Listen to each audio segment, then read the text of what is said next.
Assalamualaikum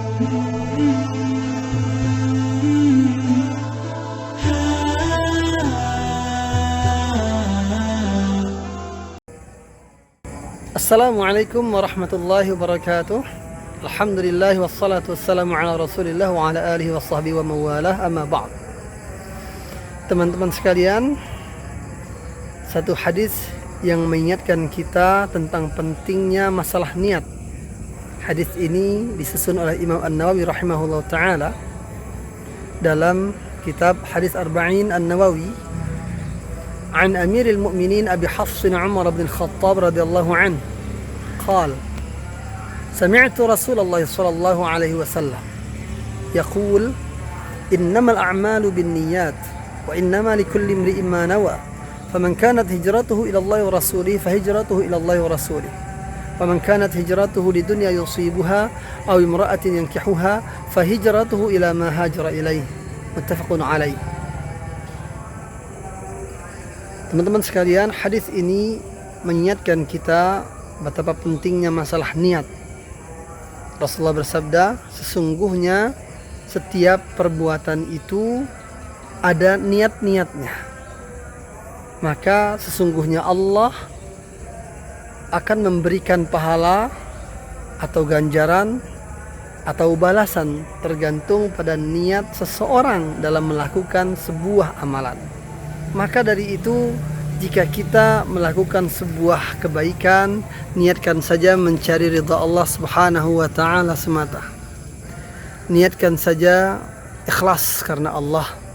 Terserah orang lain akan menghargai kita atau tidak. Apakah kita akan dipuji atau dibuli, terserah. Dipuji oleh orang lain atau orang banyak, kita tidak bangga dengan pujian tersebut. Kemudian apabila kita dibuli, dicaci maki, dihina, diremehkan, direndahkan, disepelekan, tidak dihargai, kita pun tidak kecewa. Kenapa? Karena itulah yang namanya ikhlas. Ketika kita niat mencari ridha Allah, kan kita sudah dapat pahala dari sisi Allah Subhanahu wa ta'ala. Ngapain kita pusing-pusing, bingung-bingung memikirkan caci maki, bulian dari orang lain, dan penilaian-penilaian buruk lainnya. Begitu pula penilaian yang baik. Jangan sampai membuat kita bangga hati, tinggi hati, sehingga kita menjadi sombong, ujub, takabur, dan riya. Sesungguhnya Allah Subhanahu wa ta'ala sangat senang apabila melihat kita hambanya kalau beramal hanya mencari ridha Allah. Pasti Allah berikan balasan yang jauh lebih baik daripada apa yang kita dapatkan di dunia ini. Inilah pentingnya masalah niat. Ikhlas karena Allah. Al-mukhlis man katama hasanatihi kama yaktumu sayyi'atihi. Orang ikhlas itu orang yang mampu menutup-nutupi kebaikannya sebagaimana ia menutup-nutupi keburukannya. Kebaikan yang mana yang ditutupi? Kebaikan pribadi. Kalau kita punya amalan rahasia, amalan pribadi, hendaknya kita diam saja. Contoh misalnya, kita terbiasa khatam berapa kali setiap bulan. Kita terbiasa membaca Al-Quran berapa juz dalam sehari. Kita terbiasa puasa-puasa sunnah tertentu. Diam saja. Tidak perlu kita publikasi, kita kasih tahu orang, kita update status, agar pahala di sisi Allah Subhanahu wa ta'ala kita dapatkan. Maka penting sekali buat kita memperhatikan hadis ini. Betapa urgennya niat itu ikhlas mencari ridha Allah. Tidak ada kecewanya sama sekali. Kalau kita ikhlas, insya Allah tidak akan pernah mengecewakan kita. Karena amalan kita itu sudah dipastikan dapat balasan dari Allah nanti di hari kiamat. Di dunia wajar kita mendapat bulian, dicaci maki, diremehkan, direndahkan. Itu ujian keikhlasan dari Allah. Bahkan ujian keikhlasan itu sampai sebelum kita meninggal dunia. Datanglah jin atau setan menghadapi orang yang saleh, yang beriman, bertakwa kepada Allah. Datang kepada orang tersebut untuk menawarkan bagaimana caranya dia menceritakan kebaikan-kebaikannya. Tujuan setan agar dia membuka rahasia kebaikan yang dia lakukan selama ini agar tidak dia dapatkan pahala tersebut sia-sia dan dia riya, sombong, ujub, takabur, na'udzubillahi min dzalik.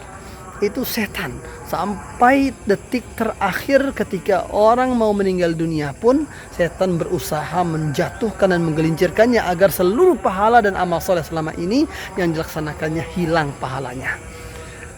Bahaya sekali.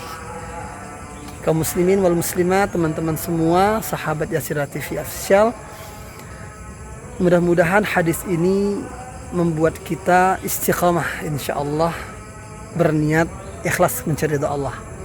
Niatkan cari ridha Allah sajalah. Terserah penilaian orang seperti apa, terserah. Karena memang ada amalan-amalan yang mesti diketahui oleh orang lain. Contoh misalnya, ada dua pilihan, membaca Al-Quran dan infak atau sedekah. Boleh sedekah terang-terangan, boleh ada waktu-waktunya di saat orang lain tidak termotivasi untuk bersedekah, namun kita berniat bersedekah, kita ingin orang lain juga ikut bersedekah dan kita dapatkan pahala semuanya itu.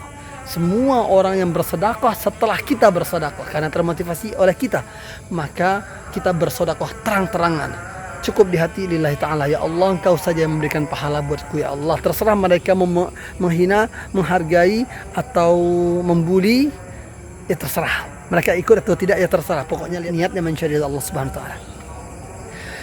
Kemudian yang kedua, boleh terang-terangan juga membaca Al-Quran. Nah, sedekah dan membaca Al-Quran ini statusnya sama kata Rasulullah SAW, yaitu boleh diam-diam, boleh terang-terangan. Maka jangan suka menilai orang, jangan suka menilai orang lain, karena belum tentu penilaian kita itu benar, sesuai, sama, tepat seperti yang Allah nilai kepada orang tersebut. Cukuplah kita sibuk dengan menilai diri kita sendiri di hadapan Allah Subhanahu wa Ta'ala.